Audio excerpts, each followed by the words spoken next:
Hello అండి. ఈరోజు నేను ఈ వీడియోలో మనకి రీసెంట్ డేస్‌లో యూట్యూబ్‌లో కలకత్తా టైలర్స్ చెప్పిన టిప్ అని చెప్పేసి చాలా వైరల్ అయింది కదండీ వీడియోస్ అనేవి. కానీ వాళ్ళేంటంటే ఒక 2-5 మీటర్ల వరకు క్లాత్‌ని ఒకసారి ఏ విధంగా ఫోల్డ్ చేసుకొని కట్ చేసుకోవచ్చు అనేదానికి ఆ టిప్స్ అయితే చెప్పారు కదా!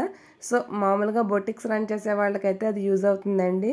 కానీ మనం ఇంట్లో మన బ్లౌజెస్ మనమే స్టిచ్ చేసుకొని ఇంట్లో టైలరింగ్ చేసే వాళ్ళకి చిన్న చిన్న క్లాతులతోటి అంటే రిమైనింగ్ మన దగ్గర ఉన్నటువంటి శారీలో తీసిన పీసులు కానివ్వండి, లేదంటే పట్టు క్లాతుల్లో మిగిలినటువంటి క్లాతుల్లో కానీ వాటితోటి పైపింగ్ అనేది చాలా ఈజీగా వాళ్ళు చెప్పిన టిప్ అనేది ఏ విధంగా ఫోల్డ్ చేసుకొని చేసుకోవచ్చు అనేది నేను ఈ వీడియోలో అయితే చూపిస్తానండి.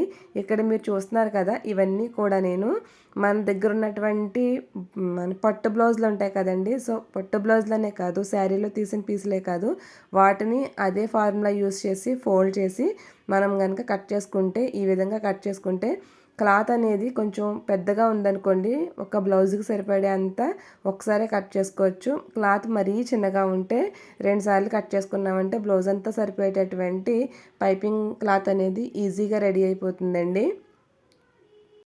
ఈ క్లాత్ అంతా కూడా మనకి ఆల్రెడీ స్టిచ్ అయ్యి వస్తుందండి. మనం మళ్ళీ ఆ క్రాస్ పీసులను కూడా ఏమీ స్టిచ్ చేసుకోనవసరం లేదు. మనకి ఈక్వల్‌గా స్టిచ్చింగ్ అయిపోయి ఎంత లాంగ్ ఉంటే అంత లాంగ్ వస్తుంది. కాకపోతే ఈ ఫోల్డింగ్ అనేది కరెక్ట్‌గా చేసుకొని మనం ఆ మధ్యలో వేసుకునేటటువంటి స్టిచ్ అనేది కరెక్ట్‌గా వేసుకోవాలి.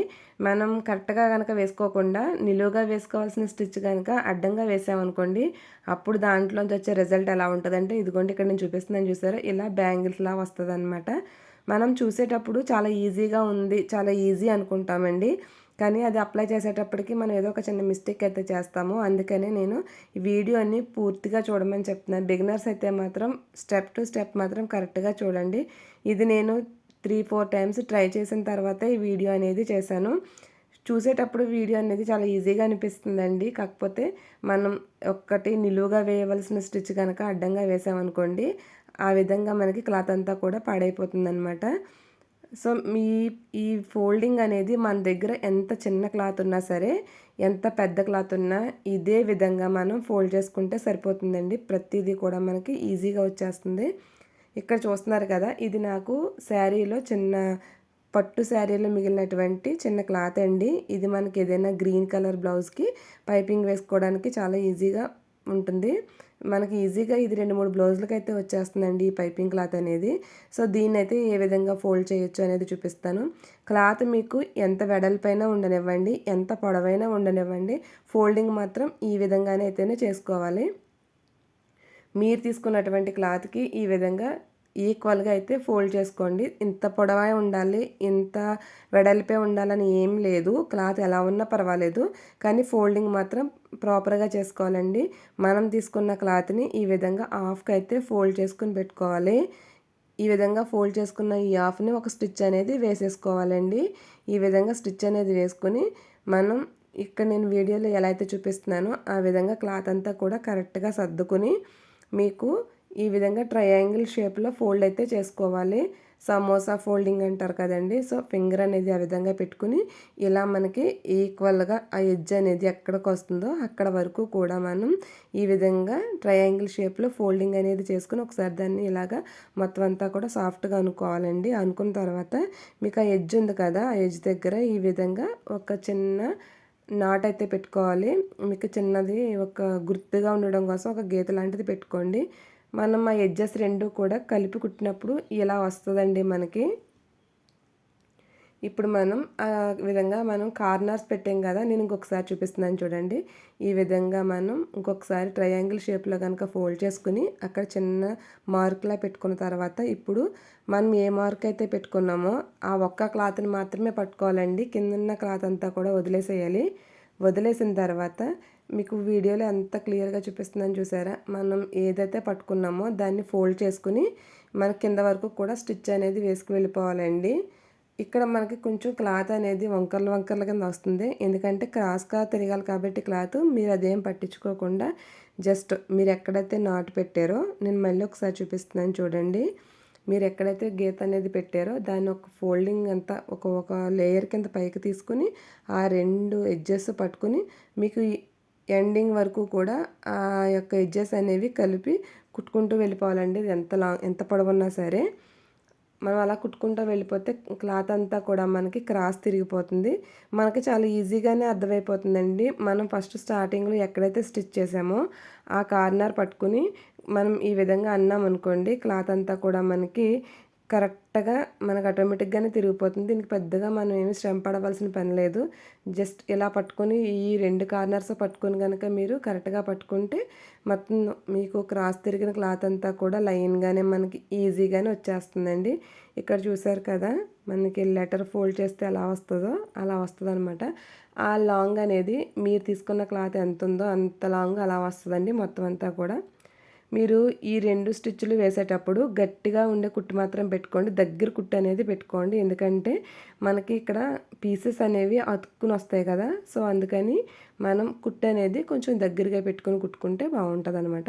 సో, క్లాత్ అంతా కూడా ఇలా మీరు మొత్తం అంతా సాఫ్ట్‌గా అనుకున్న తర్వాత ఇక్కడ ఫోల్డింగ్ అనేది ఓకే. ఎలా పెట్టుకున్నా పర్వాలేదండి. మీరు కాకపోతే ఏంటంటే ఎడ్జెస్ అనేవి కరెక్ట్‌గా ఉండేలా పెట్టుకోవాలనమాట. మీరు ఫోల్డింగ్ ఎలా పెట్టుకున్నా పర్వాలేదు. బట్ ఏంటంటే వేసే ఆ స్టిచ్ మాత్రం కరెక్ట్‌గా వేయాలి. ఇది మాత్రం కరెక్ట్‌గా చూడండి. లేదు అంటే గనక మనకి ఈ విధంగా చిన్న చిన్న రౌండ్స్ కింద అయితే వస్తదనమాట. సో, ఇప్పుడు మనం ఈ క్లాత్ అంతా కూడా ఈ విధంగా మొత్తం అంతా సాఫ్ట్‌గా అనుకున్న తర్వాత నేనిప్పుడు మీకు ఫోల్డింగ్ చేస్తున్నాను కదండీ! ఫోల్డింగు అది పైకి అది లాస్ట్ వరకు వేసుకోవచ్చు. మీరు హాఫ్ వరకు వేసుకోవచ్చు. ఎలా అయినా వేసుకోవచ్చు. బట్ ఫోల్డింగ్ అనేది ఈ పక్క నుంచే ఫస్ట్ వేయాలని ఏం లేదు. ఆ ఫోల్డింగ్ ఎలా వేసుకున్నా పర్వాలేదండి. స్టిచ్ మాత్రం కరెక్ట్‌గా వేసుకోవాలి. ఇప్పుడు నేను చూపిస్తున్నాను చూసారా? అలా మనం ఈ ఫోల్డింగ్ అనేది వేసుకోవాలండి. ఈ విధంగా ఫోల్డింగ్ అంతా కూడా ఎడ్జెస్ అనేవి కరెక్ట్‌గా ఉండేలాగా ఈ ఫోల్డింగ్ అంతా వేసుకోవాలి. మీరు మరీ చిన్నగా వేసుకున్నా పర్వాలేదు. లేదంటే ఇప్పుడు నేను చూపించాను చూసారా? ఈ విధంగా 4 మడతలు వేసుకున్నా పర్వాలేదు. మీరు తీసుకున్న క్లాత్ వెడల్పుని బట్టి ఆ ఫోల్డింగ్ అనేది వేసుకోండి. ఎన్ని మడతలు వేసుకున్నా పర్వాలేదు. మనకి ఎన్ని మడతలు వేసుకున్నా కూడా మనకి ఈజీగా అన్నీ అతుక్కునే వస్తాయండి. కాకపోతే ఏంటంటే ఇలాగ గనక ఎక్కువ ఫోల్డ్ చేస్తే కట్ చేసుకున్నప్పుడు కొంచెం ఇబ్బంది అవుతుంది కదా! అందుకని నేనైతే మరి ఎక్కువ ఫోల్డింగ్స్ అయితే ఏం చేయలేదు. ఒక 4 వరకు మాత్రమే చేశానండి. ఇక్కడ చూస్తున్నారు కదా! నేను మళ్ళీ ఏ విధంగా అయితే ఫోల్డ్ చేశానో అలా ఫోల్డ్ చేసుకున్న తర్వాత దీనికి ఇప్పుడు అడ్డంగా మీరు ఒక మార్క్ అనేది చేసేసుకోండి. ఎందుకంటే మీరు దానికి ఈ విధంగా కాకుండా నిలువుగా గనక క్లాత్‌కి గనక కుట్టు వేస్తే మొత్తం క్లాత్ పాడైపోతుంది. మీరు ఏ విధంగా అయితే ఫోల్డ్ చేశారో ఆ ఫోల్డింగ్‌కి అడ్డంగా మీరు ఒక మార్క్ అనేది చేసుకోండి. మీరు మడత పెట్టుకున్నప్పుడే ఈక్వల్‌గా ఉండేలా మడత పెట్టుకోండి. ఈ విధంగా ఒక గీత అనేది గీసుకున్న తర్వాత దానితోటి ఒక స్టిచ్ అనేది వేసేసుకుంటే సరిపోతుంది. ఇదిగోండి నేనైతే స్టిచ్ వేసేసుకున్నాను. ఇప్పుడు మనం స్టిచ్ వేసుకున్న తర్వాత ఏదో ఒక కార్నర్‌లో అటు గాని ఇటు గాని ముందు కొద్దిగా లైట్‌గా క్లాత్ అనేది కట్ చేసేసుకోవాలండి. ఎడ్జ్‌లనేది కట్ చేసుకొని పక్కన పెట్టేసుకోవాలి. ఈ విధంగా కట్ చేసుకున్న తర్వాత మీకు ఎంత వెడల్పు అయితే కావాలో అంత వెడల్పు చూసుకొని మనం కట్ చేసుకోవాలండి. మనం ఈ విధంగా కట్ చేసుకొని రిమైనింగ్ ఉన్నదాన్ని మనం పక్కన పెట్టేసుకొని ఎప్పుడు కావాలితే అప్పుడు మనకు ఆ కలర్ ఎప్పుడు యూజ్ అవుతుంది అంటే అప్పుడు చేసుకోవచ్చండి. ఈ విధంగా చేసుకోవడం వల్ల మన దగ్గర ఉన్న క్లాతులు వేస్ట్ అవ్వవు. మనకు కావాల్సిన కలర్ ఎప్పుడు కూడా మన దగ్గర అవైలబుల్‌గానే ఉంటుంది. సో, ఈ విధంగా మధ్యలో వేసినటువంటి ఆ చిన్న కుట్టు అనేది తీసేసుకుంటే మనం తీసుకున్న క్లాత్ వెడల్పుని బట్టి ఈ విధంగా మనకి రెడీ అయిపోతుందండి. మనకేంటంటే మధ్యలో ఉన్న అతుకులు కూడా ఆటోమేటిక్‌గా అతుక్కుని వచ్చేస్తాయన్నమాట. నేను ఈ క్లాత్‌కి చివరి ఎడ్జ్ ఉంది అది తీయలేదు. సో, ఇలా మనకి ఈక్వల్‌గానే స్టిచ్‌తోటి వచ్చేస్తాయండి మొత్తం. మీకు ఎంత లెంత్ కావాలంటే అంత లెంత్ ఈజీగా చేసేసుకోవచ్చు. ఎంత చిన్న క్లాత్ అయినా సరే ఎంత పెద్ద క్లాత్ అయినా సరే ఇదే ఫోల్డింగ్ మీద చేసుకోవచ్చండి. మనకి ఇవి కొంచెం కొద్దిగా కట్ చేసిన తర్వాత లాస్ట్‌లో చిన్నగా ఒక చోట లాస్ట్‌లో మిగిలిపోయింది కదండీ! కొంచెం క్రాస్ తెగింది కదా! అక్కడ ఏంటంటే మనం ఈ క్లాత్ పూర్తయ్యేటప్పటికి మధ్యలో ఈ విధంగా అక్కడక్కడ కూడా మనకి కొంచెం అతుకు అనేది ఉండొచ్చు. ఆ అతుకుని మనం జస్ట్ ఈ విధంగా గనక కట్ చేసేసుకున్నామనుకోండి సరిపోతుంది. దీనికి అతుక్కునే పనేముండదండి. జస్ట్ ఇక్కడ మనకి మడత కూడా వచ్చేస్తది. కొంచెం కలిసినట్టుంటే గనక ఆ విధంగా కట్ చేసుకుంటే సరిపోతుందనమాట. సో, ఫైనల్‌గా మనకి థ్రెడ్డింగ్ పైపింగ్ థ్రెడ్ అనేది చాలా ఈజీగా 5 మినిట్స్‌లో ఈ విధంగా అయితే రెడీ చేసుకొని పెట్టుకోవచ్చండి. ఏంటంటే మనకి క్లాత్ అంతా ఈక్వల్‌గా వస్తుంది. మన దగ్గర ఉన్నటువంటి క్లాత్ ఏది కూడా వేస్ట్ అవ్వకుండా ఉంటుంది. సో, ఫైనల్‌గా వీడియో నచ్చితే ప్లీజ్ సబ్స్క్రైబ్. Thank you.